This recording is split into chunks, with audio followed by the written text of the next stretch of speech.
ada yang duduk. Tragedi satu keluarga meninggal di Kalideres, ada yang dalam posisi duduk. Ketua RT Asung memberikan kesaksian terkait tewasnya satu keluarga di perumahan Citra Garden Kalideres, Jakarta Barat pada Jumat 11 November 2022.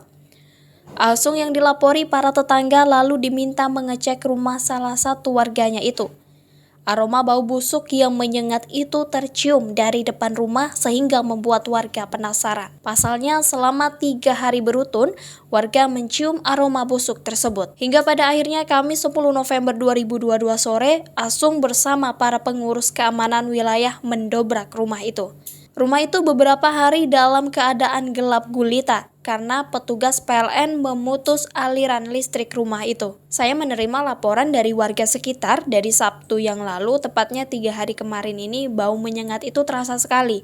Jadi saya putuskan kemarin Kamis sore pukul 17.30 waktu Indonesia Barat, saya dobrak pintu tersebut disaksikan oleh para pengurus wilayah, baik itu keamanan maupun teman-teman wilayah. Nah, pada saat saya dobrak pintu, saya intip di jendela itu posisi lampu rumah tersebut gelap karena listrik sudah diputus oleh petugas PLN. Kata Asung dikutip dari tayangan Kompas TV. Asung mengungkapkan bahwa petugas PLN memutus aliran listrik rumah itu pada Rabu 9 November 2022 pukul 17.30 waktu Indonesia Barat. Petugas memutus aliran karena pemilik mempunyai tunggakan listrik, sambung Asung.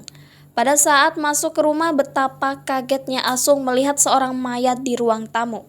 Dengan berbekal senter yang dibawanya, ia melihat mayat tersebut dalam keadaan duduk di kursi sofa ruang tamu. Saya temukan itu ketika saya periksa, saya temukan ada mayat. Saya melihat satu pertama, saya temukan saat saya senter itu ternyata anaknya atas nama Dian, jelas Asung. Mengetahui hal itu, Asung lantas memanggil security untuk bersama-sama pengurus melapor ke Polsek Kalideres. Ternyata setelah Polsek Kalideres datang, di dalam rumah ditemukan 3 mayat lagi. Betul, di kamar depan itu ada 2 mayat, di ruang tamu dan di belakang itu pamannya. Jadi jumlah total 4 orang, jelas Asung.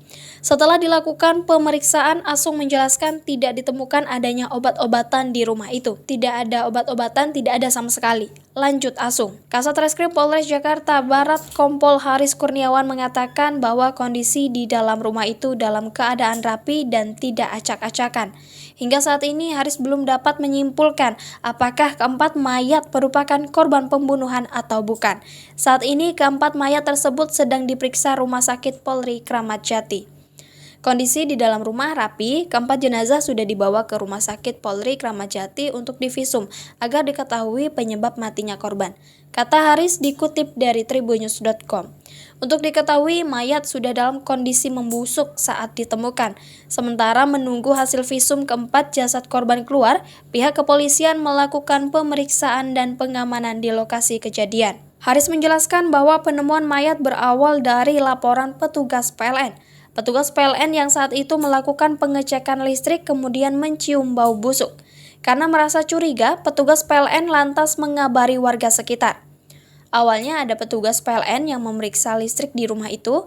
Karena baunya menyengat dan mencurigakan, petugas PLN melapor ke warga dan ketua RT setempat. Ujar Haris. Barulah warga dan ketua RT membobol pintu rumah korban dan menemukan keempat mayat.